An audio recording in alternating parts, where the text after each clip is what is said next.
So a lot of times when we are, we think that what the answer should be, having read some Dhamma, but actually in experience, it may be something else.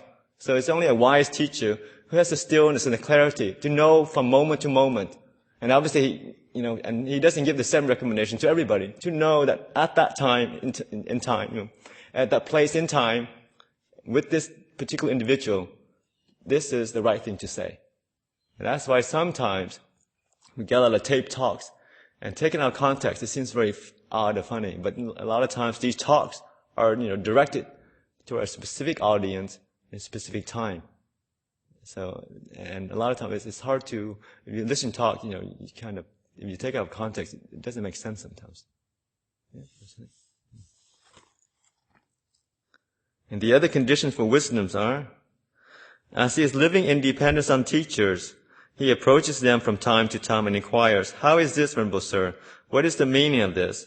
Those venerable ones then disclose to him what has not been disclosed, clear up what is obscure, and dispel his perplexity about many perplexing points. This is the second cause and condition for obtaining the wisdom fundamental to the holy life. Okay, so this is what discussion the Dhamma, clarifying any doubts you have. Right? Having learned the Dhamma, he dwells withdrawn by way of two kinds of withdrawal of the body and withdrawal of the mind. This is the third cause and condition for obtaining the wisdom fundamental to the holy life. So sometimes in the fourth tradition, we seem like we're always bagging the scholarly remark. Don't study too much, Books are just like menus. If you don't put the menus down, eat the food, be full. And you don't put the book down and meditate, you won't know what peace is like. And it's like, you're always rubbishing, intellectual thoughts, because you guys are not educated. You're a bunch of, kind of country bumpkins, and that's why you always go, rubbishing the scholars.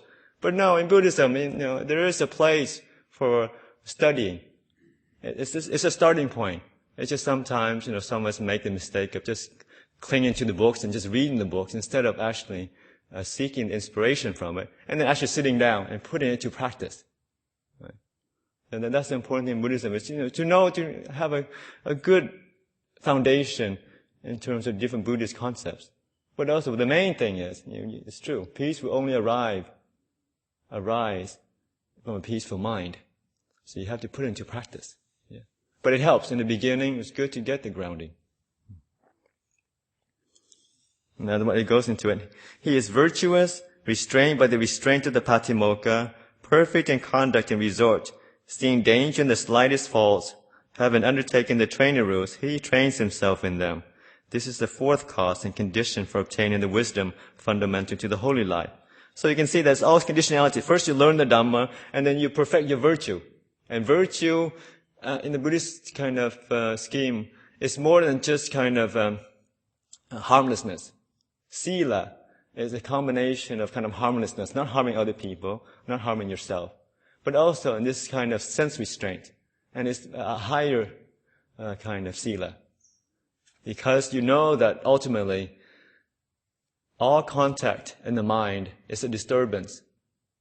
Any interaction with anybody else or with yourself, any movement of the mind is not desirable. And it's very subtle. So that's what restraint of the mind is. We put everything into our mind. Reading on the newspaper, listening to music, watching TV. From a lay perspective, what's so terrible about that? People do it all the time. Why monks such stickler, such neurotics about, not exposing ourselves to the world? It's normal. Yes, in one sense it's normal, but in another, if you're trying to train your mind, these things bounce around in your mind. These things, do not lead to stillness of mind.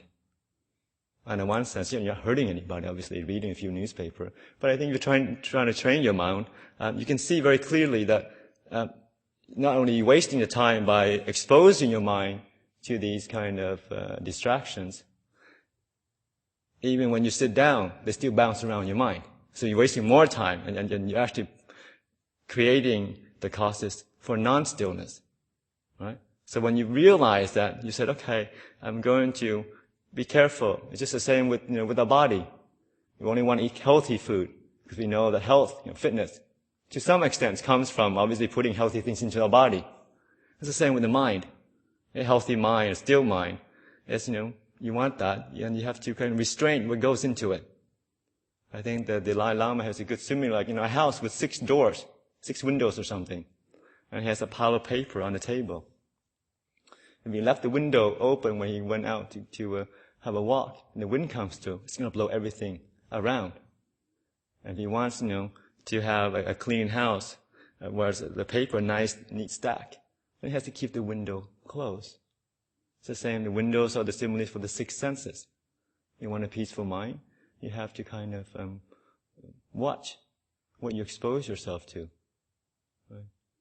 And in these days, it's very easy to expose ourselves to many, many things that, on the surface may not seem so harmful or terrible. But I think if you're trying to still the mind, then it just kind of be, that extra 10% makes all the difference. And like I said, these are kind of, I offer for reflections to try out for yourself, to be more restrained. But from a sense of letting go, not from a force. Don't want you guys to all run home, close your window, roll out up the shutters, and just close your eyes and say, okay, now I want to be peaceful. I'm shutting out my 5 sense world and see where peace comes from. I think a lot of it, and I'm not going to ever read a newspaper again, because, I want to still mind. These come gradually. Once you have the sensitivity, you know that, okay, this is not what I want to do. Yeah.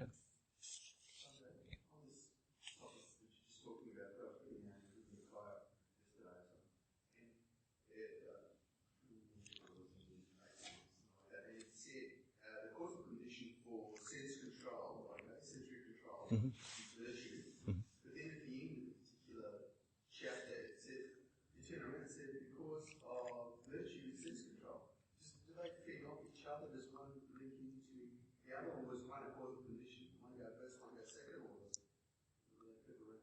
No, I think they do trip around, and I think it's the sense restraint and mindfulness. That the more mindful you are, the more restrained you are. And the more restrained you are, the more mindful you are. And you're like, okay. That's right. And also sometimes it is kind of, chicken egg thing. But they do go around. And that's why sometimes in the beginning, that's why everybody says in the beginning of the path it's very difficult. Because, if you don't have mindfulness, then you're not very restrained. But you're not very restrained, your mindfulness is even more blurred. So you do more things to cause more distractions. And it goes around and around like that. And that's why we're stuck in this cycle of, birth, age, sickness, and death. Because we don't have the mindfulness to do things that are good for us. We run after sense pleasure because we think that's what happiness is. And then we suffer. And then, and then the more we suffer, the more we want happiness. But the only happiness we know is in the 5 sense world. So we go run it again. And then we get burned and then we, get more confused, but run back to the 5 sense pleasure. And it goes round and round until finally you meet the right teacher, you have the conditions come together somehow. And then you realize, okay, actually I'm going the wrong way. I'm going to go the other way. Somehow, by just kind of limiting my 5 sense world pleasure long enough for the power of the mind to come up. And that's why the first 5-10 years of a monk life, it sometimes can be very difficult when the mind hasn't come together. Because, like I said, in the monk's life, there's plenty of suffering if your meditation is not getting together. Because not only you don't have the 5 sense pleasure, no eating afternoon, not too much distraction, not too much entertainment. So you're sitting there, worse than prison. What I used to think when I was a young monk, it's like terrible. No meal, prisoners, they have videos, have music. They can talk to each other. I was like, I'm sitting here stuck in the Thai forest. Nothing. One set of robes, not too much entertainment. I was thinking, what do I do to deserve this? So in the beginning, there's plenty of suffering in that way. But, what pull most monks through is faith. Faith that you are doing the right thing. And Ajahn Chah said, you are meant to suffering. But it's not you that's suffering. It's your defilements. It's your craving that's suffering. Because you're not getting what you want. You're not getting the hit of the 5 sense world that you would normally get. The hit of eating what you want, talking to whoever you want, hanging out with your friends. In the monastery, you're stuck between, the 2 people that you're ordained with. And sometimes they're not really your friends. You don't have too much in common with them. You're saying, I wish I could sit there instead. I don't want to sit here.